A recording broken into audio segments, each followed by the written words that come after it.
Di adanya lintas agama bukan hanya wah ngundang lintas agama diajak ngopi dan oh itu salah, harus terjun ke lapangan. Hayo mari kita sama-sama gotong royong untuk Indonesia, Pancasila, Merah Putih, NKRI. Itulah lintas agama, disebut lintas iman. Insya Allah masuk surga, betul nggak? Gitu. Assalamualaikum warahmatullahi wabarakatuh. Alhamdulillah ala nikmatillah. Sahabat beriman yang dimuliakan Allah Subhanahu wa taala, alhamdulillah kita bisa berjumpa kembali pada channel ini. Dan pada kesempatan kali ini mari kita simak kajian dari guru kita Ustaz Adi Hidayat. Semoga apa yang beliau sampaikan nanti bisa kita amalkan dalam kehidupan kita sehari-hari. Mari kita simak bersama. Selamat mendengarkan. Tidakkah kita menyerupakan diri dengan orang Yahudi Nasrani bila kita meyakini hanya kita yang masuk surga sedangkan yang lainnya masuk neraka? Tanya. Semua orang yang memiliki kepercayaan, dia punya keyakinan bahwa keyakinan itu akan mengantarkan dia pada maslahat. Silakan cek, kalau Anda tanyakan kepada non-muslim, dia pun akan yakin masuk surga. Anda tanyakan misalnya pada orang Nasrani, dia yakin masuk surga. Anda tanyakan kepada orang Yahudi, dia yakin masuk surga. Anda tanyakan pada diri kita sendiri, kita pun yakin kita akan masuk surga. Hanya di antara sekian keyakinan itu, kita bisa ukur mana di antara keyakinan yang membuktikan kebenaran dari apa yang diyakini.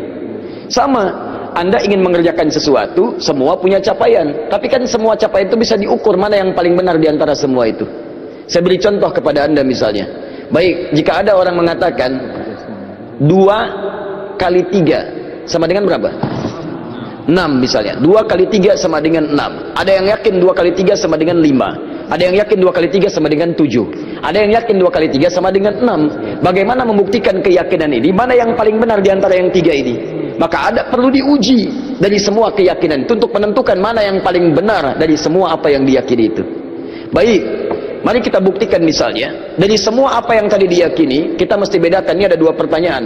Apakah ketika kita akan yakin masuk surga termasuk tasyabbuh?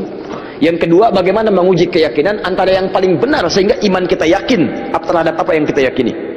Baik, saya mulai dari yang kedua dulu. Quran surah ketiga Ali Imran ayat 19, paling kiri sebelah atas. Innad dina indallahil Islam. Sungguh jika ada pun segala hal yang diyakini disebut dengan agama, din, maka yang paling benar kata Allah, yang saya ridhai hanya Islam. Islam mutlak, itu keyakinan kita.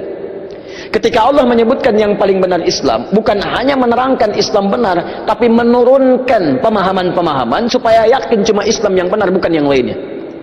Dari mana? Mari kita uji. Dan ini secara ilmiah bisa kita bahas. Jadi jangan sampai antum mengecilkan orang lain tapi tidak punya argumentasi.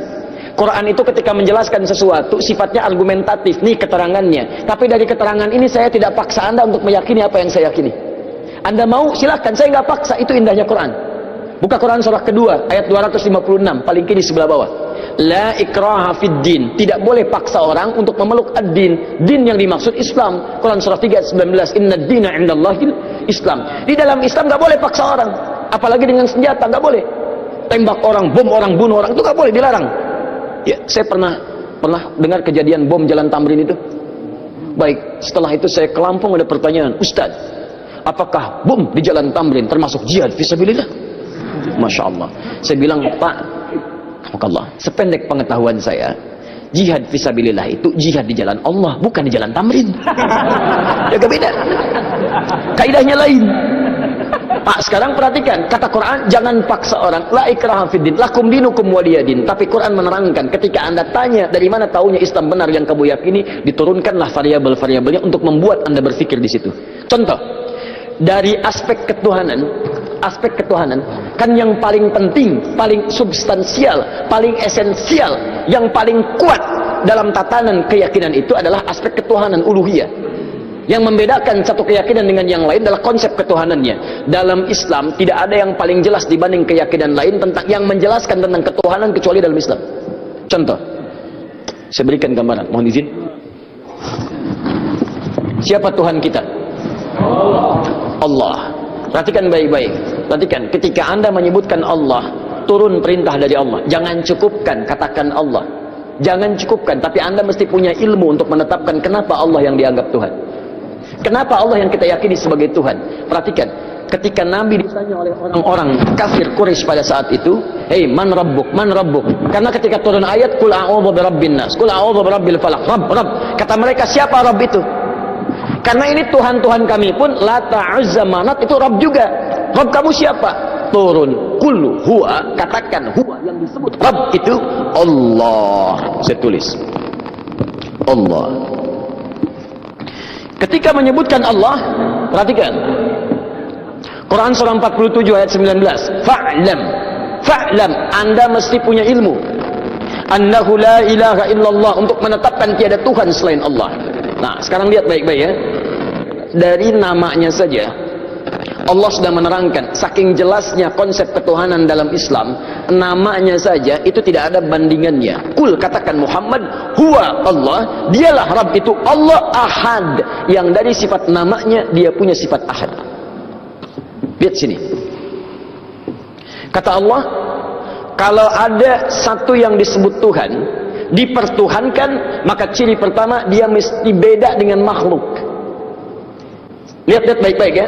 Konsep ketuhanan dalam Islam mengatakan setiap yang disebut Tuhan, yang diyakini sebagai Tuhan, itu mesti punya perbedaan dengan makhluk yang menuhankannya.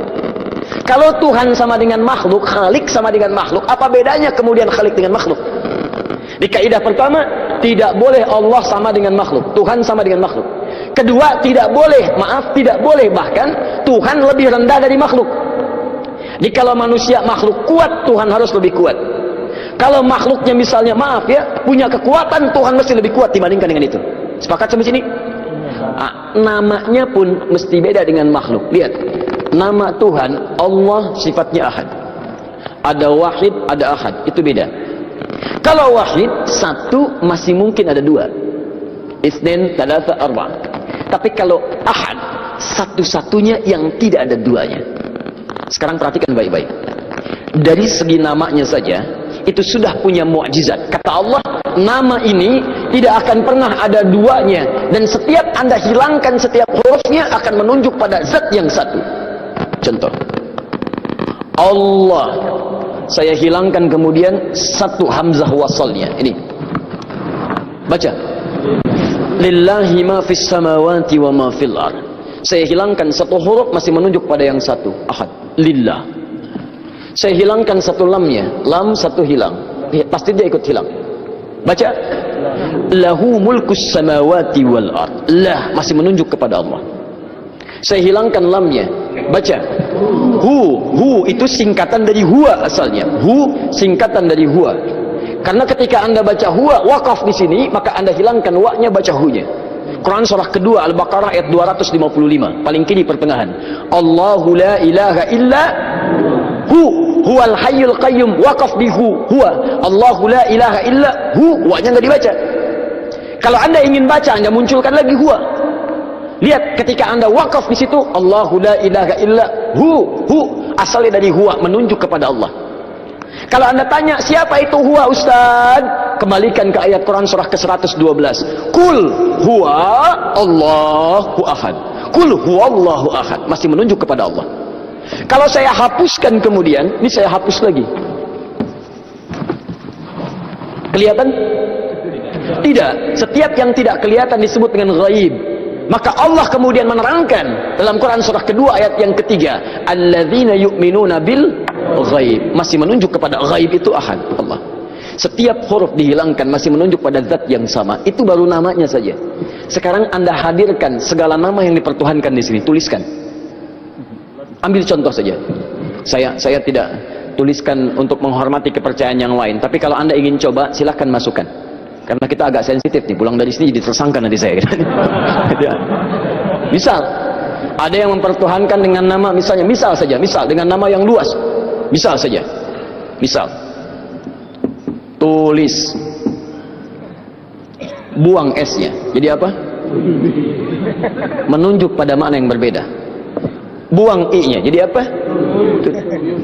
Buang L-nya jadi apa? Buang U-nya jadi apa? Buang T-nya jadi apa? Nggak ada sama sekali. Masukkan nama-nama yang dipertuhankan, tuliskan hurufnya, tuliskan namanya. Semua nama dari kepercayaan apapun, tuliskan. Ketika Anda hilangkan setiap hurufnya, tidak akan menunjuk pada zat yang sama. Perhatikan, dari namanya saja sudah menunjukkan bahwa ini nama bukan nama biasa. Jadi benar ketika Allah mengatakan memilih namanya fa'lam annahu la ilaha illallah, ini menunjukkan keyakinan yang paripurna. Baru namanya, saya belum bicara rububiyahnya, saya belum bicara asma wa sifatnya, itu saya baru bicara tentang namanya saja. Maka kalau namanya saja sudah punya mukjizat jauh dibandingkan yang lainnya, maka bagaimana kemudian kita menolaknya sebagai Tuhan? Belum yang lainnya, lam yalid wa lam yulad, tidak diperanak dan tidak diperanakan. Kalau Tuhan itu hasil dari anak, berarti sama dengan makhluk. Lihat kan bedanya, Tuhan Khalik mesti beda dengan makhluk. Manusia mengandung melahirkan, Tuhan tidak boleh mengandung, tidak boleh melahirkan. Kalau Tuhan mengandung melahirkan, berarti sama dengan makhluk. Jelas ya? Baik, makanya Allah menolak, saya tidak dilahirkan, saya tidak melahirkan. Kalau saya punya sifat itu sama dengan makhluk. Kalau kalian menyamakan Tuhan, kenapa kalian menyembah Tuhan? Masing-masing aja ngaku Tuhan. Walam yakul lahu kufuwan ahad, dan tidak punya partner dalam kekuasaannya. Wah, kalau punya partner bahaya. Tuhan ini pengen begini, Tuhan itu pengen begitu. Ya, ada Tuhan pemberi nikmat dan Tuhan pemberi azab. Begitu mau diberikan nikmat, kata yang azab, jangan, karena saya mau mengazab itu. Kata yang pemberi nikmat, jangan dulu, saya berikan itu. Ribut sama Tuhan. Jelas ya? Jadi kalau kita meyakini misalnya Islam agama yang hak, kemudian itu mengantarkan kita ke surga. Ketika Anda yakin dengan Allah, disebut beriman. Iman syarat pertama mengantarkan ke surga. Karena itu ketika Allah menyebutkan kalimat surga pertama dalam Quran, surah kedua Al-Baqarah ayat 25, paling kanan sebelah atas, maka disebut kalimat iman dulu. Wa basyiril ladzina amanu wa 'amilus salihati anna lahum jannatin tajri min tahtihal anhar. Berikan kabar pada orang-orang beriman dan beramal soleh, maka mereka mendapat kesempatan untuk bisa masuk ke dalam surganya Allah yang mengalir sungai-sungai keindahan di dalamnya. Jadi ini yang pertama. Jadi kalau ada misalnya, mohon maaf ya, mohon maaf, orang-orang meyakini, oh agama saya benar mengantarkan ke surga, kita bisa uji dengan keterangan-keterangan dalam Al-Quran. Jelas ya? Tayyib. Sekarang apakah kalau orang Yahudi Nasrani meyakini masuk surga, kita meyakini sama tasyabbuh? Anda pahami dulu apa itu tasyabbuh. Sehingga dengan memahami kalimatnya kita bisa menerangkan hukumnya. Nah, sekarang ini banyak orang menyimpulkan satu hukum tapi tidak paham dengan esensinya. Tasyabbuh itu artinya menyerupai perbuatan-perbuatan yang dengan penyerupaan itu mengesankan dia bagian dari orang yang mengerjakannya. Misal, tasyabbuh itu dibagi dua. Tasyabbuh yang bukan sama sekali, nggak boleh, yang terkait dengan ibadah. Antum kenal Kiai Haji Muhammad Hashim bin Asy'ari, pendiri NU? Kenal di mana?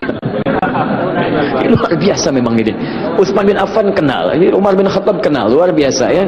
Kiai Hashim kenal, dia sudah wafat, beliau sudah lama wafatnya.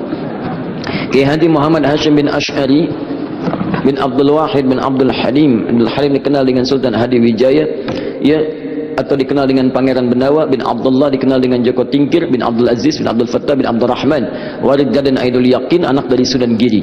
Baik, anak Maulana Ishaq, anak dari Sunan Giri. Jadi masih nyambung ke Sunan Giri. Saya sebutkan tadi malam, ya, Sunan Giri punya beberapa anak, diantaranya adalah terhubung kepada ayahandanya Maulana Ishaq. Subhanallah, itulah tadi penyampaian yang sangat luar biasa yang sudah disampaikan oleh guru kita Ustaz Adi Hidayat. Sahabat beriman yang dimuliakan Allah Subhanahu wa taala, tetaplah di channel ini karena kajian beliau belum selesai dan masih banyak hal-hal menarik yang akan disampaikan oleh beliau. Selamat mendengarkan. Beliau mendirikan Nahdlatul Ulama tanggal 31 Januari tahun 1926, menulis 19 kitab. Saya punya semua kumpulan kitab beliau. Itu kitab keduanya, namanya Risalah Ahlus Sunnah wal Jamaah. Buka di halaman ke-14, paling kanan sebelah atas, baris yang kelima sampai 7. Ujung baris yang kelima sampai ke baris nomor 7. Itu beliau mencontohkan tasyabbuh paling gampang dipahami yang terjadi di Pulau Jawa dan sekitarnya di Nusantara. Dibuka di halaman ke-9 paling kiri sebelah atas, faslun, fasal pembahasan fi dhuhuril bid'ah fi ardi Jawa, tentang munculnya bid'ah. Bid'ah di sini bukan masalah fikih tapi akidah, keyakinan. Ya, di negeri Jawa, di Pulau Jawa. Kemudian wantisyariha wal mubtadi'ina fiha, dan penyebarannya bagaimana dia menyebar serta tokoh-tokohnya. Di antara yang disebut dengan bid'ah adalah tasyabbuh fil aqaid, menyerupakan dalam keyakinan-keyakinan di pemeluk lain. Apa di antaranya kata beliau? Pada masa penjajahan dulu itu, datanglah kemudian para penjajah, plus bukan dengan penjajahan saja tapi dengan keyakinannya. Mereka membangun kanais, pusat-pusat ibadah mereka. Ya, kalau dulu yang datang itu Portugis, maka dia bangun gereja, kemudian juga Belanda datang bangun gereja. Ketika dibangun, dia kemudian mengajak dengan misi supaya orang-orang convert, pindah agama pada keyakinan mereka. Bagaimana caranya? Salah satunya dengan tasyabuh. Mengajak kemudian dengan pakaian-pakaian, ya, ciri khas pakai topi-topi khusus, pakaian-pakaian khusus dengan pakaian yang dipakai mereka untuk ibadah. Ada lagi yang memberikan biskuit, ada yang memberikan makanan macam-macam. Kata beliau, memberikan fatwa pada saat itu, siapa yang bertasyabbuh mengenakan pakaian bizayyihim, pakaian-pakaian khas mereka. Misal, maaf, ya, pakaian topinya dipakai, kemudian misalnya menggunakan pakaian-pakaian tertentu yang memang digunakan untuk kepentingan ibadah agama tertentu, maka beliau hukumi yang seperti itu tasyabbuh bil kufri fahuwa kafirun wa haramun. Yang seperti itu dihukumi dengan haram. Tasyabbuh itu artinya menyerupakan dari perbuatan yang dengan perbuatan itu menunjukkan pola ibadah tertentu, pola keyakinan tertentu yang dilarang dalam Islam. Jelas? Ada orang beda kepercayaan dengan kita, dia mengenakan pakaian, tak ikuti pakaian itu disebut tasyabbuh yang dilarang. Ada orang punya kebiasaan, misal ada ulang tahun, tiup lilin, tiup lilinnya, tiup, ditiup-tiup nggak mati-mati, ya, masya Allah, karena lilin ditutup dengan gelas, ya kan, masya Allah. Tayyib, bisa nggak mati-mati, tiup, nah itu kebudayaan yang dilarang. Valentine misalnya kan, Valentine, 17 Februari, kebudayaan datang dari luar, ya, bertentangan dengan nilai agama, merusak akidah, muncul banyak yang haram di situ, ikhtilat di antara remaja, haram. Anda ikuti tasyabbuh dengan itu, haram hukumnya. Itu yang disebut tasyabbuh. Ya, tapi kalau tasyabbuh dalam muamalah yang dibenarkan itu gak ada masalah. Misal orang Yahudi pakai pesawat, kita pakai pesawat itu gak ada masalah. Ya, jangan diserupakan. Pesawat, Yahudi pakai pesawat, saya pakai pesawat, haram. Masya Allah. Tiba-tiba datang panggilan haji, menunaikan ibadah haji. Baik, hei, siap berangkat besok haji, masya Allah, siap. Pakai apa? Pesawat, haram ah. Mau pakai apa? Kuda aja. Wow, bagaimana pakai kuda dari Lombok ke Mekah? Susah. Ya, itu handphone. Orang Nasrani pakai handphone, antum pakai handphone. Ya, jadi jangan diserupakan. Oh, Nasrani handphone, saya pakai handphone, berarti haram. Tidak. Ya, Anda boleh gunakan itu ketika mereka menggunakan, Anda gunakan. Cuma perbedaannya bagaimana cara Anda menggunakan itu. Mereka gunakan misalnya untuk keyakinan mereka, Anda gunakan untuk keyakinan Anda. Update waktu sholat, masukkan program Quran di dalamnya. Ada yang sifatnya serupa, dia nelpon, Anda nelpon, itu bukan tasyabbuh. Karena itu pola umum dalam kehidupan. Dia bicara, Anda bicara. Dia makan, Anda makan. Itu bukan tasyabbuh. Cuma perbedaannya apa yang Anda makan, apa yang mereka makan. Bagaimana cara mencari makanan, bagaimana cara mereka mencari makanan. Itu yang membedakan antara mereka dengan kita. Makanya orang beriman ketika mencari makan pun disebut kalimat imannya dulu. Quran surah kedua ayat 172, paling kiri sebelah atas. Ya ayyuhalladzina amanu kulu min thayyibati ma razaqnakum. Hei orang-orang beriman, silahkan cari makan dari apa ya rezeki yang telah kami tetapkan. Di orang beriman itu mau cari makan pun imannya disebutkan. Dan halalnya dibuang. Lihat. Ketika Allah menyebutkan manusia secara umum, kalimat halalnya muncul. Quran surah kedua ayat 168, paling kanan sebelah bawah. Ya ayyuhan nasu kulu mimma fil ardi halalan thayyibah.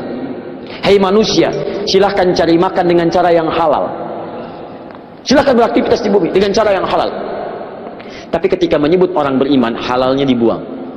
Ya ayyuhalladzina amanu kulu min thayyibati ma razaqnakum. Halalnya dibuang.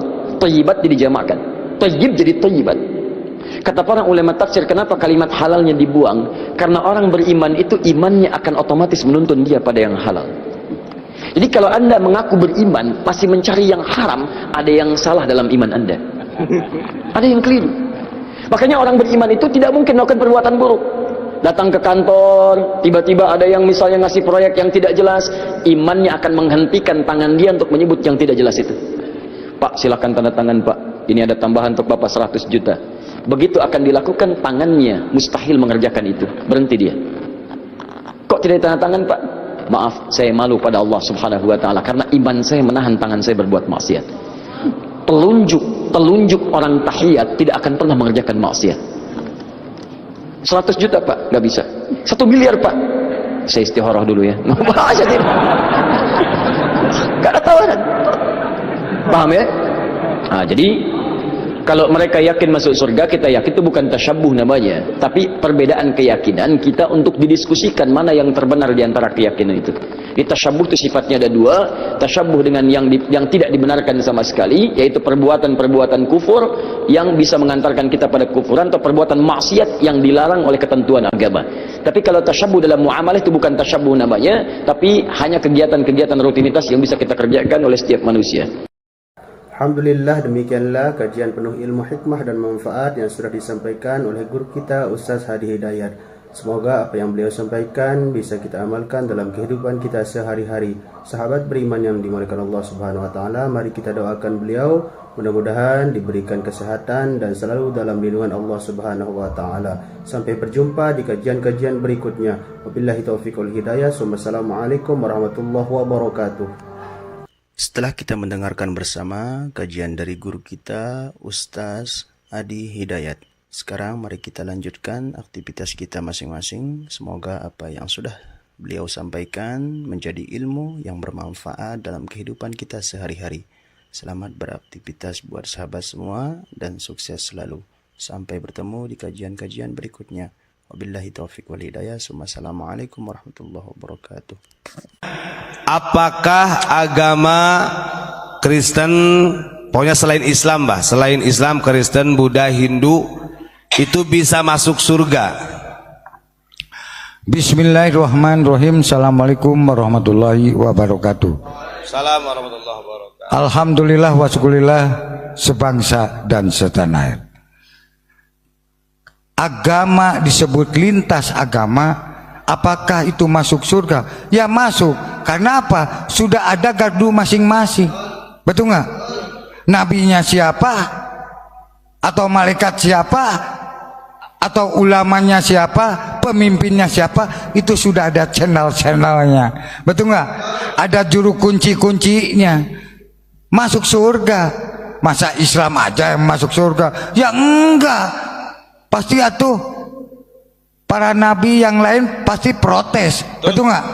Nah, jadi kita ini harus sadar, jangan saling membenci. Oh, agama ini dibenci, agama ini dibenci, salah, nggak boleh. Kalau kita berpancasila, jangan sekali-kali menyakiti agama manapun.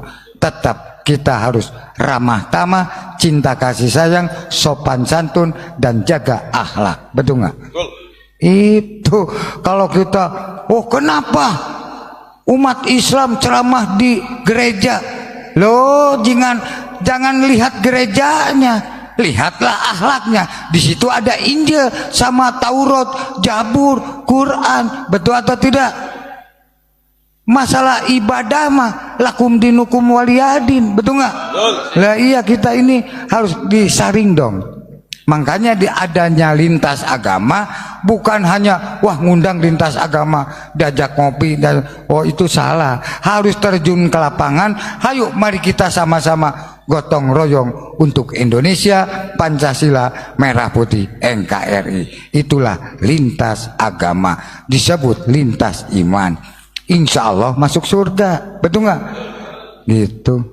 Assalamualaikum warahmatullahi wabarakatuh. Alhamdulillah ala ni'matillah. Sahabat beriman yang dimuliakan Allah Subhanahu wa taala, alhamdulillah kita bisa berjumpa kembali pada channel ini. Dan pada kesempatan kali ini mari kita simak kajian dari guru kita Ustaz Hadi Hidayat. Semoga apa yang beliau sampaikan nanti bisa kita amalkan dalam kehidupan kita sehari-hari. Mari kita simak bersama. Selamat mendengarkan. Tidakkah kita menyerupakan diri dengan orang Yahudi, Nasrani bila kita meyakini hanya kita yang masuk surga sedangkan yang lainnya masuk neraka? Tayyib. Semua orang yang memiliki kepercayaan, dia punya keyakinan bahwa keyakinan itu akan mengantarkan dia pada maslahat. Silakan cek, kalau Anda tanyakan kepada non-muslim, dia pun akan yakin masuk surga. Anda tanyakan misalnya pada orang Nasrani, dia yakin masuk surga. Anda tanyakan kepada orang Yahudi, dia yakin masuk surga. Anda tanyakan pada diri kita sendiri, kita pun yakin kita akan masuk surga. Hanya di antara sekian keyakinan itu, kita bisa ukur mana di antara keyakinan yang membuktikan kebenaran dari apa yang diyakini. Sama, Anda ingin mengerjakan sesuatu, semua punya capaian. Tapi kan semua capaian itu bisa diukur mana yang paling benar di antara semua itu. Saya beri contoh kepada Anda misalnya. Baik, jika ada orang mengatakan 2 kali 3 sama dengan berapa? 6 misalnya. 2 kali 3 sama dengan 6. Ada yang yakin 2 kali 3 sama dengan 5. Ada yang yakin 2 kali 3 sama dengan 7. Ada yang yakin 2 kali 3 sama dengan 6. Bagaimana membuktikan keyakinan ini? Mana yang paling benar di antara yang 3 ini? Maka perlu diuji dari semua keyakinan itu untuk menentukan mana yang paling benar dari semua apa yang diyakini itu. Baik, mari kita buktikan misalnya dari semua apa yang tadi diyakini, kita mesti bedakan. Ini ada 2 pertanyaan. Apakah ketika kita akan yakin masuk surga termasuk tasyabbuh? Yang kedua, bagaimana menguji keyakinan antara yang paling benar sehingga iman kita yakin terhadap apa yang kita yakini. Baik, saya mulai dari yang kedua dulu. Quran surah ketiga Ali Imran ayat 19, paling kiri sebelah atas. Innad dina indallahil Islam. Sungguh jika ada pun segala hal yang diyakini disebut dengan agama, din, maka yang paling benar kata Allah, yang saya ridhai hanya Islam. Islam mutlak, itu keyakinan kita. Ketika Allah menyebutkan yang paling benar Islam, bukan hanya menerangkan Islam benar, tapi menurunkan pemahaman-pemahaman supaya yakin cuma Islam yang benar, bukan yang lainnya. Dari mana? Mari kita uji. Dan ini secara ilmiah bisa kita bahas. Jadi jangan sampai antum mengecilkan orang lain tapi tidak punya argumentasi. Quran itu ketika menjelaskan sesuatu sifatnya argumentatif, nih keterangannya. Tapi dari keterangan ini saya tidak paksa Anda untuk meyakini apa yang saya yakini. Anda mau silahkan, saya nggak paksa, itu indahnya Quran. Buka Quran surah kedua ayat 256 paling kiri sebelah bawah. La ikraha fid din. Tidak boleh paksa orang untuk memeluk ad-din. Din yang dimaksud Islam. Quran surah 3 ayat 19. Innad dina indallahil Islam. Di dalam Islam nggak boleh paksa orang. Apalagi dengan senjata nggak boleh. Tembak orang, bom orang, bunuh orang, itu nggak boleh, dilarang. Ya, saya pernah dengar kejadian bom Jalan Tamrin itu. Baik, setelah itu saya ke Lampung, ada pertanyaan, Ustaz, apakah bom di Jalan Tamrin termasuk jihad fisabilillah? Masya Allah. Saya bilang, Pak, Allah, sependek pengetahuan saya, jihad fisabilillah itu jihad di jalan Allah, bukan di Jalan Tamrin. Ya beda. Kaidahnya lain. Pak, sekarang perhatikan, kata Quran, jangan paksa orang. La ikraha fiddin, lakum dinukum waliyadin. Tapi Quran menerangkan, ketika Anda tanya dari mana taunya Islam benar yang kamu yakini, diturunkanlah variabel-variabelnya untuk membuat Anda berpikir di situ. Contoh, dari aspek ketuhanan kan yang paling penting, paling substansial, paling esensial, yang paling kuat dalam tatanan keyakinan itu adalah aspek ketuhanan, uluhiyah. Yang membedakan satu keyakinan dengan yang lain adalah konsep ketuhanannya. Dalam Islam tidak ada yang paling jelas dibanding keyakinan lain tentang yang menjelaskan tentang ketuhanan kecuali dalam Islam. Contoh, saya berikan gambaran, mohon izin. Siapa Tuhan kita? Allah. Perhatikan baik-baik. Perhatikan, ketika Anda menyebutkan Allah, turun perintah dari Allah. Jangan cukupkan katakan Allah. Jangan cukupkan, tapi Anda mesti punya ilmu untuk menetapkan kenapa Allah yang dianggap Tuhan. Kenapa Allah yang kita yakini sebagai Tuhan? Perhatikan, ketika Nabi ditanya oleh orang-orang kafir Quraisy pada saat itu, "Hei, man rabbuk? Man rabbuk?" Karena ketika turun ayat, "Qul a'udzu birabbin nas, qul a'udzu birabbil falaq." Rabb. Kata mereka, siapa Rabb itu? Karena ini Tuhan-Tuhan kami pun Lata, Uzza, Manat itu Rabb juga. Rabb kamu siapa? Turun, qul huwa, katakan huwa yang disebut Rabb itu Allah. Saya tulis Allah. Ketika menyebutkan Allah, perhatikan Quran surah 47 ayat 19. Fa'lam, Anda mesti punya ilmu. Annahu la ilaha illallah, untuk menetapkan tiada Tuhan selain Allah. Nah, sekarang lihat baik-baik ya. Dari namanya saja Allah sudah menerangkan, saking jelasnya konsep ketuhanan dalam Islam, namanya saja itu tidak ada bandingannya. Kul, katakan Muhammad, huwa Allah, dialah Rabb itu Allah Ahad, yang dari sifat namanya dia punya sifat Ahad. Lihat sini. Kata Allah, kalau ada satu yang disebut Tuhan, dipertuhankan, maka ciri pertama dia mesti beda dengan makhluk. Lihat baik-baik ya. Konsep ketuhanan dalam Islam mengatakan setiap yang disebut Tuhan, yang diyakini sebagai Tuhan, itu mesti punya perbedaan dengan makhluk yang menuhankannya. Kalau Tuhan sama dengan makhluk, Khalik sama dengan makhluk, apa bedanya kemudian Khalik dengan makhluk? Di kaidah pertama, tidak boleh Allah sama dengan makhluk, Tuhan sama dengan makhluk. Kedua, tidak boleh bahkan Tuhan lebih rendah dari makhluk. Jadi kalau manusia makhluk kuat, Tuhan harus lebih kuat. Kalau makhluknya misalnya, maaf ya, punya kekuatan, Tuhan mesti lebih kuat dibandingkan dengan itu. Sepakat sampai sini? Nah, namanya pun mesti beda dengan makhluk. Lihat, nama Tuhan Allah sifatnya ahad. Ada wahid, ada ahad, itu beda. Kalau wahid, satu masih mungkin ada dua. Itsnain, tsalatsa, arba'. Tapi kalau ahad, satu-satunya yang tidak ada duanya. Sekarang perhatikan baik-baik. Dari segi namanya saja, itu sudah punya mukjizat. Kata Allah, nama ini tidak akan pernah ada duanya, dan setiap Anda hilangkan setiap hurufnya akan menunjuk pada zat yang satu. Contoh, Allah, saya hilangkan kemudian satu hamzah wasalnya. Ini baca, lillahi ma fis samawati wa ma fil ard. Saya hilangkan satu huruf masih menunjuk pada yang satu, ahad, lillah. Saya hilangkan satu lamnya, lam satu hilang, pasti dia ikut hilang. Baca, lahu mulkus samawati wal ard. Lah masih menunjuk kepada Allah. Saya hilangkan lamnya, baca, hu itu singkatan dari huwa asalnya. Hu singkatan dari huwa. Karena ketika Anda baca huwa wakaf di sini, maka Anda hilangkan wa-nya, baca hu-nya. Quran surah kedua Al-Baqarah ayat 255, paling kiri pertengahan. Allahu la ilaha illa huwal hayyul qayyum, waqaf di huwa. Allahu la ilaha illa wa-nya enggak dibaca. Kalau Anda ingin baca, Anda munculkan lagi huwa. Lihat, ketika Anda waqaf di situ, Allahu la ilaha illa asalnya dari huwa, menunjuk kepada Allah. Kalau Anda tanya, siapa itu huwa Ustaz? Kembalikan ke ayat Quran surah ke-112. Kul huwa Allahu ahad. Kul huwa Allahu ahad. Masih menunjuk kepada Allah. Kalau saya hapuskan kemudian, ini saya hapus lagi. Kelihatan? Tidak. Setiap yang tidak kelihatan disebut dengan ghaib. Maka Allah kemudian menerangkan dalam Quran surah kedua ayat yang ketiga, alladzina yu'minuna bil ghaib, masih menunjuk kepada ghaib itu ahad, Allah. Setiap huruf dihilangkan masih menunjuk pada zat yang sama. Itu baru namanya saja. Sekarang Anda hadirkan segala nama yang dipertuhankan di sini, tuliskan. Ambil contoh saja.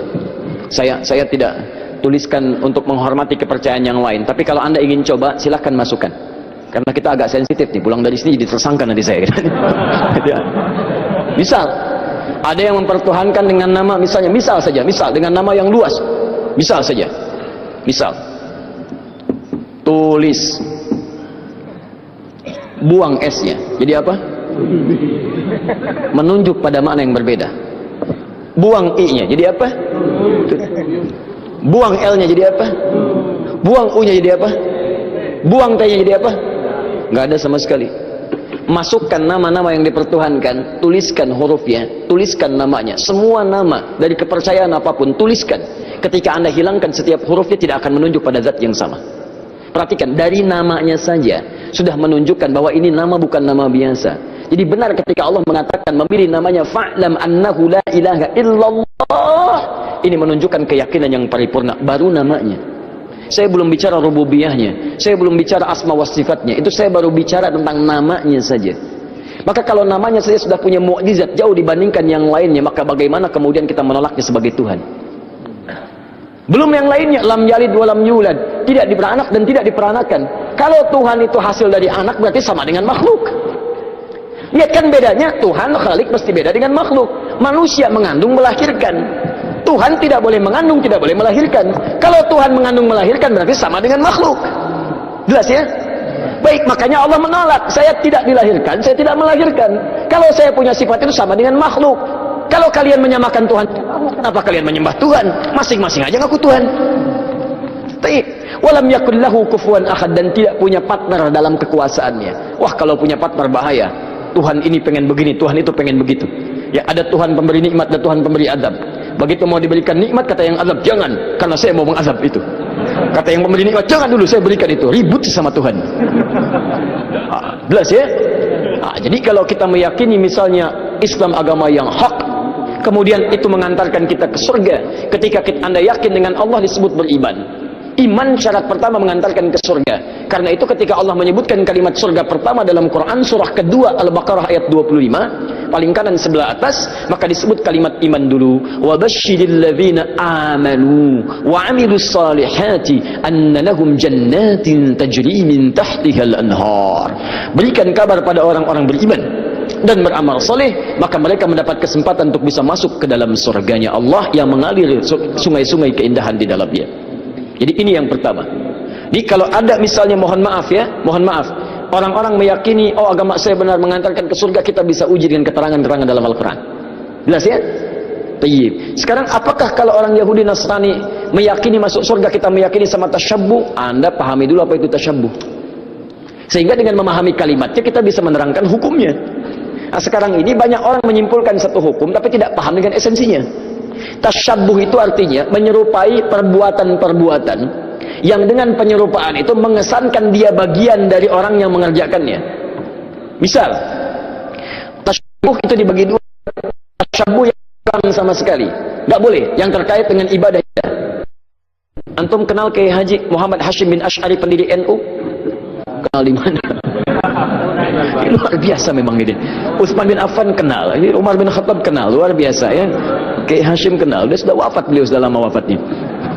Kiai Haji Muhammad Hashim bin Asy'ari bin Abdul Wahid bin Abdul Halim. Abdul Halim dikenal dengan Sultan Hadi Wijaya, ya, atau dikenal dengan Pangeran Benawa bin Abdullah, dikenal dengan Joko Tingkir bin Abdul Aziz bin Abdul Fattah bin Abdul Rahman, Warid Jadan Aidul Yakin, anak dari Sunan Giri. Baik, anak Maulana Ishaq, anak dari Sunan Giri. Jadi masih nyambung ke Sunan Giri. Saya sebutkan tadi malam, ya, Sunan Giri punya beberapa anak, diantaranya adalah terhubung kepada ayahandanya Maulana Ishaq. Subhanallah, itulah tadi penyampaian yang sangat luar biasa yang sudah disampaikan oleh guru kita Ustaz Adi Hidayat. Sahabat beriman yang dimuliakan Allah Subhanahu wa taala, tetaplah di channel ini karena kajian beliau belum selesai dan masih banyak hal-hal menarik yang akan disampaikan oleh beliau. Selamat mendengarkan. Beliau mendirikan Nahdlatul Ulama tanggal 31 Januari tahun 1926, menulis 19 kitab. Saya punya semua kumpulan kitab beliau. Itu kitab keduanya, namanya Risalah Ahlus Sunnah wal Jamaah. Buka di halaman ke-14, paling kanan sebelah atas, baris yang kelima sampai 7, ujung baris yang kelima sampai ke baris nomor 7. Itu beliau mencontohkan tasyabbuh paling gampang dipahami yang terjadi di Pulau Jawa dan sekitarannya di Nusantara. Dibuka di halaman ke-9 paling kiri sebelah atas, faslun, fasal pembahasan fi dhuhuril bid'ah fi ardi Jawa, tentang munculnya bid'ah. Bid'ah di sini bukan masalah fikih tapi akidah, keyakinan. Ya, di negeri Jawa, di Pulau Jawa. Kemudian wantisyariha wal mubtadi'ina fiha, dan penyebarannya bagaimana dia menyebar serta tokoh-tokohnya. Di antara yang disebut dengan bid'ah adalah tasyabbuh fil aqaid, menyerupakan dalam keyakinan-keyakinan di pemeluk lain. Apa di antaranya kata beliau? Pada masa penjajahan dulu itu, datanglah kemudian para penjajah, plus bukan dengan penjajahan saja tapi dengan keyakinannya. Mereka membangun kanais, pusat-pusat ibadah mereka. Ya, kalau dulu yang datang itu Portugis, maka dia bangun gereja, kemudian juga Belanda datang bangun gereja. Ketika dibangun, dia kemudian mengajak dengan misi supaya orang-orang convert, pindah agama pada keyakinan mereka. Bagaimana caranya? Salah satunya dengan tasyabbuh. Mengajak kemudian dengan pakaian-pakaian, ya, ciri khas pakai topi-topi khusus, pakaian-pakaian khusus dengan pakaian yang dipakai mereka untuk ibadah. Ada lagi yang memberikan biskuit, ada yang memberikan makanan macam-macam. Kata beliau, memberikan fatwa pada saat itu, siapa yang bertasyabbuh mengenakan pakaian bizayyihim, pakaian-pakaian khas mereka. Misal, maaf, ya, pakaian topinya dipakai, kemudian misalnya menggunakan pakaian-pakaian tertentu yang memang digunakan untuk kepentingan ibadah agama tertentu, maka beliau hukumi yang seperti itu tasyabbuh bil kufri fahuwa kafirun wa haramun. Yang seperti itu dihukumi dengan haram. Di tasyabbuh itu artinya menyerupakan dari perbuatan yang dengan perbuatan itu menunjukkan pola ibadah tertentu, pola keyakinan tertentu yang dilarang dalam Islam. Jelas? Ada orang beda kepercayaan dengan kita, dia mengenakan pakaian, tak ikuti pakaian itu disebut tasyabbuh yang dilarang. Ada orang punya kebiasaan, misal ada ulang tahun, tiup lilin, tiup lilinnya, tiup, ditiup-tiup nggak mati-mati, ya, masya Allah, karena lilin ditutup dengan gelas, ya kan, masya Allah. Tayyib, bisa nggak mati-mati, tiup, nah itu kebudayaan yang dilarang. Valentine misalnya kan, Valentine, 17 Februari, kebudayaan datang dari luar, ya, bertentangan dengan nilai agama, merusak akidah, muncul banyak yang haram di situ, ikhtilat di antara remaja, haram. Anda ikuti tasyabbuh dengan itu, haram hukumnya. Itu yang disebut tasyabbuh. Ya, tapi kalau tasyabbuh dalam muamalah yang dibenarkan itu gak ada masalah. Misal orang Yahudi pakai pesawat, kita pakai pesawat tuh gak ada masalah. Ya, jangan diserupakan. Pesawat, Yahudi pakai pesawat, saya pakai pesawat, haram. Masya Allah. Tiba-tiba datang panggilan haji, menunaikan ibadah haji. Baik, hei siap berangkat besok haji, Masya Allah, siap. Pakai apa? Pesawat, haram ah. Mau pakai apa? Kuda aja. Bagaimana pakai kuda dari Lombok ke Mekah? Susah. Ya, itu handphone. Orang Nasrani pakai handphone, antum pakai handphone. Ya, jadi jangan diserupakan. Oh, Nasrani handphone, saya pakai handphone, berarti haram. Tidak. Ya, Anda boleh gunakan itu ketika mereka menggunakan, Anda gunakan. Cuma perbedaannya bagaimana cara Anda menggunakan itu. Mereka gunakan misalnya untuk keyakinan mereka, Anda gunakan untuk keyakinan Anda. Update waktu sholat, masukkan program Quran di dalamnya. Ada yang sifatnya serupa, dia nelpon, Anda nelpon, itu bukan tasyabbuh. Karena itu pola umum dalam kehidupan. Dia bicara, Anda bicara. Dia makan, Anda makan. Itu bukan tasyabbuh. Cuma perbedaannya apa yang Anda makan, apa yang mereka makan. Bagaimana cara mencari makanan, bagaimana cara mereka mencari makanan. Itu yang membedakan antara mereka dengan kita. Makanya orang beriman ketika mencari makan pun disebut kalimat imannya dulu. Quran surah kedua ayat 172, paling kiri sebelah atas. Ya ayyuhalladzina amanu kulu min thayyibati ma razaqnakum. Hei orang-orang beriman, silahkan cari makan dari apa ya rezeki yang telah kami tetapkan. Di orang beriman itu mau cari makan pun imannya disebutkan. Dan halalnya dibuang. Lihat. Ketika Allah menyebutkan manusia secara umum, kalimat halalnya muncul. Quran surah kedua ayat 168, paling kanan sebelah bawah. Ya ayyuhan nasu kulu mimma fil ardi halalan thayyibah. Hei manusia, silahkan cari makan dengan cara yang halal. Silahkan beraktivitas di bumi dengan cara yang halal. Tapi ketika menyebut orang beriman, halalnya dibuang. Ya ayyuhalladzina amanu kulu min thayyibati ma razaqnakum. Halalnya dibuang. Thayyibat dijamakkan. Thayyib jadi thayyibat. Kata para ulama tafsir, kenapa kalimat halalnya dibuang? Karena orang beriman itu imannya akan otomatis menuntun dia pada yang halal. Jadi kalau Anda mengaku beriman masih mencari yang haram, ada yang salah dalam iman Anda. Ada yang keliru. Makanya orang beriman itu tidak mungkin melakukan perbuatan buruk. Datang ke kantor, tiba-tiba ada yang misalnya ngasih proyek yang tidak jelas, imannya akan menghentikan tangan dia untuk menyebut yang tidak jelas itu. Pak, silakan tanda tangan Pak. Ini ada tambahan untuk Bapak 100 juta. Begitu akan dilakukan, tangannya mustahil mengerjakan itu. Berhenti dia. Kok tidak tanda tangan Pak? Maaf, saya malu pada Allah subhanahu wa ta'ala. Karena iman saya menahan tangan saya berbuat maksiat.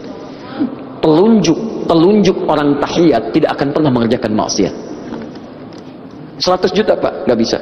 1 miliar Pak, saya istikharah dulu ya. Gak ada tawaran. Paham ya? Nah, jadi kalau mereka yakin masuk surga, kita yakin itu bukan tasyabbuh namanya, tapi perbedaan keyakinan kita untuk didiskusikan mana yang terbenar di antara keyakinan itu. Di tasyabbuh itu sifatnya ada dua, tasyabbuh dengan yang tidak dibenarkan sama sekali, yaitu perbuatan-perbuatan kufur yang bisa mengantarkan kita pada kufuran, atau perbuatan maksiat yang dilarang oleh ketentuan agama. Tapi kalau tasyabbuh dalam muamalah itu bukan tasyabbuh namanya, tapi hanya kegiatan-kegiatan rutinitas yang bisa kita kerjakan oleh setiap manusia. Alhamdulillah, demikianlah kajian penuh ilmu, hikmah dan manfaat yang sudah disampaikan oleh guru kita Ustaz Hadi Hidayat. Semoga apa yang beliau sampaikan bisa kita amalkan dalam kehidupan kita sehari-hari. Sahabat beriman yang dimuliakan Allah Subhanahu wa taala, mari kita doakan beliau mudah-mudahan diberikan kesehatan dan selalu dalam lindungan Allah Subhanahu wa taala. Sampai berjumpa di kajian-kajian berikutnya. Wabillahi taufiq wal hidayah. Wassalamualaikum warahmatullahi wabarakatuh. Setelah kita mendengarkan bersama kajian dari guru kita Ustaz Hadi Hidayat, sekarang mari kita lanjutkan aktivitas kita masing-masing. Semoga apa yang sudah beliau sampaikan menjadi ilmu yang bermanfaat dalam kehidupan kita sehari-hari.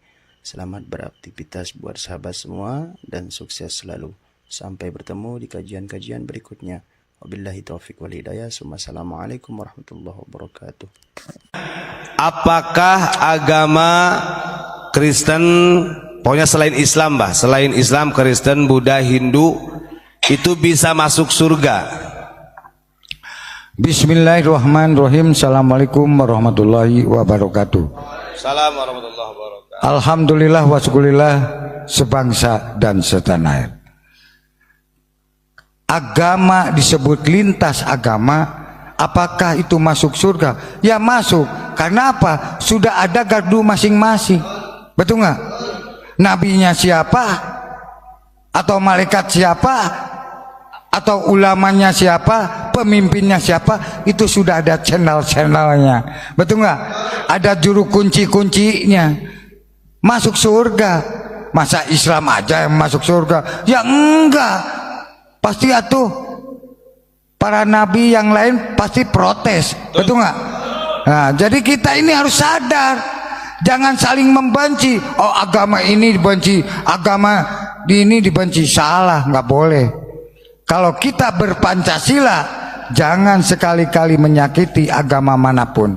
Tetap kita harus ramah tamah, cinta kasih sayang, sopan santun, dan jaga akhlak. Betul nggak? Itu kalau kita, oh kenapa umat Islam ceramah di gereja?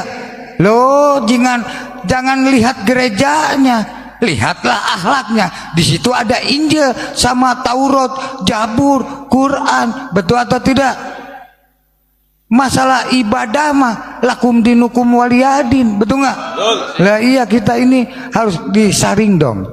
Makanya adanya lintas agama bukan hanya wah ngundang lintas agama diajak ngopi dan oh itu salah. Harus terjun ke lapangan. Hayo mari kita sama-sama gotong royong untuk Indonesia, Pancasila, Merah Putih, NKRI. Itulah lintas agama, disebut lintas iman. Insya Allah masuk surga. Betul nggak? Gitu. Assalamualaikum warahmatullahi wabarakatuh. Alhamdulillah ala nikmatillah. Sahabat beriman yang dimuliakan Allah Subhanahu wa taala, alhamdulillah kita bisa berjumpa kembali pada channel ini. Dan pada kesempatan kali ini mari kita simak kajian dari guru kita Ustaz Adi Hidayat.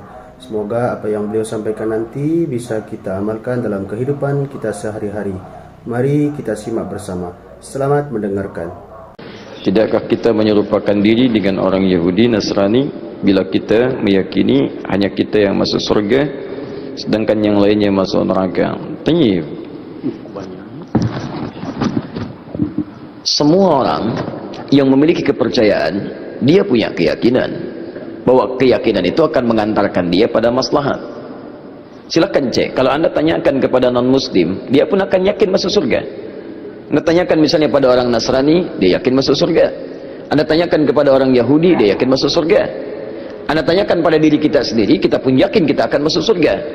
Hanya di antara sekian keyakinan itu, kita bisa ukur mana di antara keyakinan yang membuktikan kebenaran dari apa yang diyakini. Sama, Anda ingin mengerjakan sesuatu, semua punya capaian. Tapi kan semua capaian itu bisa diukur mana yang paling benar di antara semua itu. Saya beri contoh kepada Anda misalnya. Baik, jika ada orang mengatakan 2 kali 3 sama dengan berapa? 6 misalnya. 2 kali 3 sama dengan 6. Ada yang yakin 2 kali 3 sama dengan 5. Ada yang yakin 2 kali 3 sama dengan 7. Ada yang yakin 2 kali 3 sama dengan 6. Bagaimana membuktikan keyakinan ini? Mana yang paling benar di antara yang 3 ini? Maka perlu diuji dari semua keyakinan itu untuk menentukan mana yang paling benar dari semua apa yang diyakini itu. Baik, mari kita buktikan misalnya dari semua apa yang tadi diyakini, kita mesti bedakan. Ini ada 2 pertanyaan. Apakah ketika kita akan yakin masuk surga termasuk tasyabbuh? Yang kedua, bagaimana menguji keyakinan antara yang paling benar sehingga iman kita yakin terhadap apa yang kita yakini. Baik, saya mulai dari yang kedua dulu. Quran surah ketiga Ali Imran ayat 19, paling kiri sebelah atas. Innad dina indallahil Islam. Sungguh jika ada pun segala hal yang diyakini disebut dengan agama, din, maka yang paling benar kata Allah, yang saya ridhai hanya Islam. Islam mutlak, itu keyakinan kita. Ketika Allah menyebutkan yang paling benar Islam, bukan hanya menerangkan Islam benar, tapi menurunkan pemahaman-pemahaman supaya yakin cuma Islam yang benar, bukan yang lainnya. Dari mana? Mari kita uji. Dan ini secara ilmiah bisa kita bahas. Jadi jangan sampai antum mengecilkan orang lain tapi tidak punya argumentasi. Quran itu ketika menjelaskan sesuatu sifatnya argumentatif, nih keterangannya. Tapi dari keterangan ini saya tidak paksa Anda untuk meyakini apa yang saya yakini. Anda mau silakan, saya nggak paksa, itu indahnya Quran. Buka Quran surah kedua ayat 256 paling kiri sebelah bawah.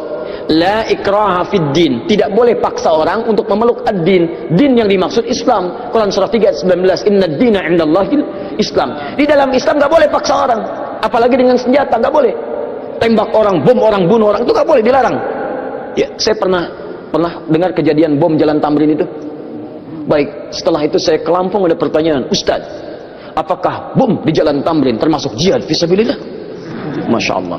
Saya bilang, Pak, Allah, sependek pengetahuan saya, jihad fisabilillah itu jihad di jalan Allah, bukan di Jalan Tamrin. Ya beda. Kaidahnya lain. Pak, sekarang perhatikan, kata Quran, jangan paksa orang, la ikraha fiddin, lakum dinukum waliyadin. Tapi Quran menerangkan, ketika Anda tanya dari mana taunya Islam benar yang kamu yakini, diturunkanlah variabel-variabelnya untuk membuat Anda berpikir di situ. Contoh, dari aspek ketuhanan kan yang paling penting, paling substansial, paling esensial, yang paling kuat dalam tatanan keyakinan itu adalah aspek ketuhanan uluhiyah. Yang membedakan satu keyakinan dengan yang lain adalah konsep ketuhanannya. Dalam Islam tidak ada yang paling jelas dibanding keyakinan lain tentang yang menjelaskan tentang ketuhanan kecuali dalam Islam. Contoh, saya berikan gambaran, mohon izin. Siapa Tuhan kita? Allah. Perhatikan baik-baik. Perhatikan, ketika Anda menyebutkan Allah, turun perintah dari Allah. Jangan cukupkan katakan Allah. Jangan cukupkan, tapi Anda mesti punya ilmu untuk menetapkan kenapa Allah yang dianggap Tuhan. Kenapa Allah yang kita yakini sebagai Tuhan? Perhatikan, ketika Nabi ditanya oleh orang-orang kafir Quraisy pada saat itu, "Hei, man rabbuk? Man rabbuk?" Karena ketika turun ayat, "Qul a'udzu birabbin nas, qul a'udzu birabbil falaq." Rabb. Kata mereka, siapa Rabb itu? Karena ini Tuhan-Tuhan kami pun, Lata, Uzza, Manat, itu Rabb juga. Rabb kamu siapa? Turun, qul huwa, katakan huwa, yang disebut Rabb itu Allah. Saya tulis Allah. Ketika menyebutkan Allah, perhatikan Quran surah 47 ayat 19, fa'lam, Anda mesti punya ilmu, annahu la ilaha illallah, untuk menetapkan tiada Tuhan selain Allah.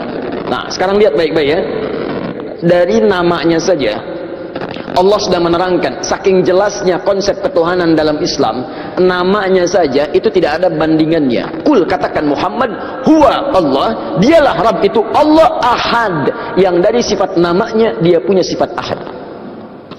Lihat sini, kata Allah, kalau ada satu yang disebut Tuhan, dipertuhankan, maka ciri pertama dia mesti beda dengan makhluk. Lihat baik-baik ya. Konsep ketuhanan dalam Islam mengatakan setiap yang disebut Tuhan, yang diyakini sebagai Tuhan, itu mesti punya perbedaan dengan makhluk yang menuhankannya. Kalau Tuhan sama dengan makhluk, Khalik sama dengan makhluk, apa bedanya kemudian Khalik dengan makhluk? Di kaidah pertama, tidak boleh Allah sama dengan makhluk, Tuhan sama dengan makhluk. Kedua, tidak boleh bahkan Tuhan lebih rendah dari makhluk. Jadi kalau manusia makhluk kuat, Tuhan harus lebih kuat. Kalau makhluknya misalnya, maaf ya, punya kekuatan, Tuhan mesti lebih kuat dibandingkan dengan itu. Sepakat sampai sini? Nah, namanya pun mesti beda dengan makhluk. Lihat, nama Tuhan Allah sifatnya Ahad. Ada Wahid, ada Ahad, itu beda. Kalau Wahid, satu masih mungkin ada dua. Itsnain, tsalatsa, arba'. Tapi kalau Ahad, satu-satunya yang tidak ada duanya. Sekarang perhatikan baik-baik. Dari segi namanya saja, itu sudah punya mukjizat. Kata Allah, nama ini tidak akan pernah ada duanya, dan setiap Anda hilangkan setiap hurufnya akan menunjuk pada zat yang satu. Contoh, Allah, saya hilangkan kemudian satu hamzah wasalnya. Ini baca, lillahi ma fis samawati wa ma fil ard. Saya hilangkan satu huruf, masih menunjuk pada yang satu, Ahad, lillah. Saya hilangkan satu lamnya, lam satu hilang, pasti dia ikut hilang. Baca, lahu mulkus samawati wal ard. Lah masih menunjuk kepada Allah. Saya hilangkan lamnya, baca, hu itu singkatan dari huwa asalnya. Hu singkatan dari huwa. Karena ketika Anda baca huwa wakaf di sini, maka Anda hilangkan wa-nya, baca hu-nya. Quran surah kedua Al-Baqarah ayat 255, paling kiri pertengahan. Allahu la ilaha illa huwal hayyul qayyum, waqaf di huwa. Allahu la ilaha illa wa-nya enggak dibaca. Kalau Anda ingin baca, Anda munculkan lagi huwa. Lihat, ketika Anda waqaf di situ, Allahu la ilaha illa asalnya dari huwa, menunjuk kepada Allah. Kalau Anda tanya, siapa itu huwa Ustaz? Kembalikan ke ayat Quran surah ke-112. Kul huwa Allahu ahad. Kul huwa Allahu ahad. Masih menunjuk kepada Allah.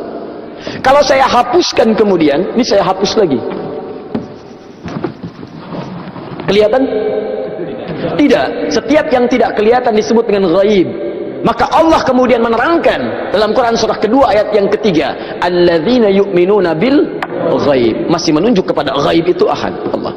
Setiap huruf dihilangkan masih menunjuk pada zat yang sama. Itu baru namanya saja. Sekarang Anda hadirkan segala nama yang dipertuhankan di sini, tuliskan. Ambil contoh saja.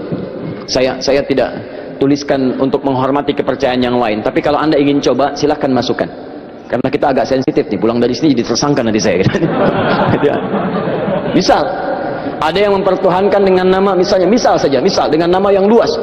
Misal saja, tulis, buang S-nya, jadi apa? Menunjuk pada makna yang berbeda. Buang I-nya, jadi apa? Buang L-nya, jadi apa? Buang U-nya, jadi apa? Buang T-nya, jadi apa? Nggak ada sama sekali.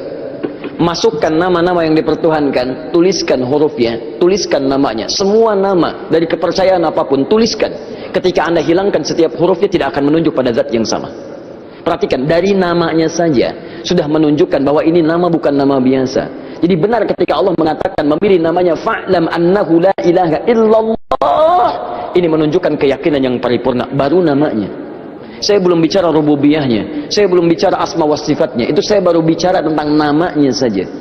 Maka kalau namanya saja sudah punya mukjizat jauh dibandingkan yang lainnya, maka bagaimana kemudian kita menolaknya sebagai Tuhan? Belum yang lainnya, lam yalid wa lam yulad, tidak diperanak dan tidak diperanakan.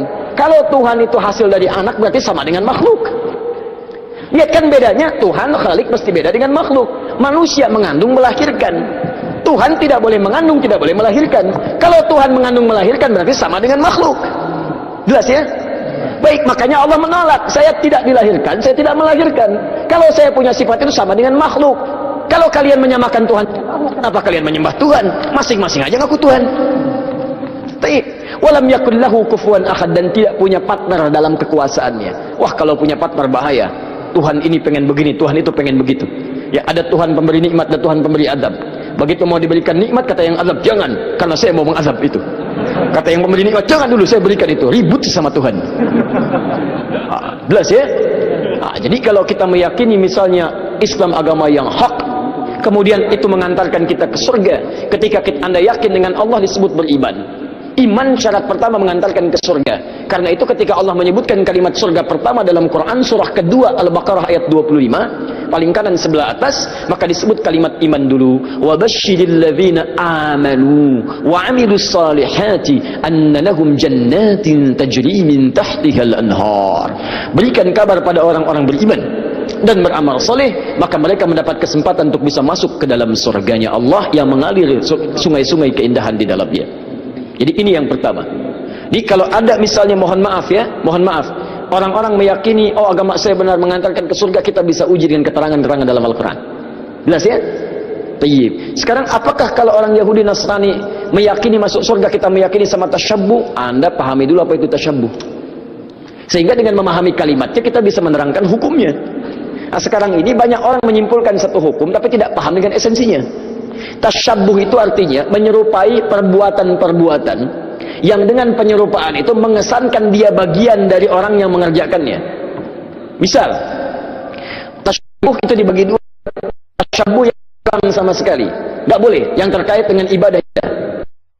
Antum kenal Kiai Haji Muhammad Hashim bin Asy'ari pendiri NU? Kenal di mana? Ini luar biasa memang ini. Utsman bin Affan kenal, ini Umar bin Khattab kenal, luar biasa ya. Kiai Hashim kenal, dia sudah wafat, beliau sudah lama wafatnya.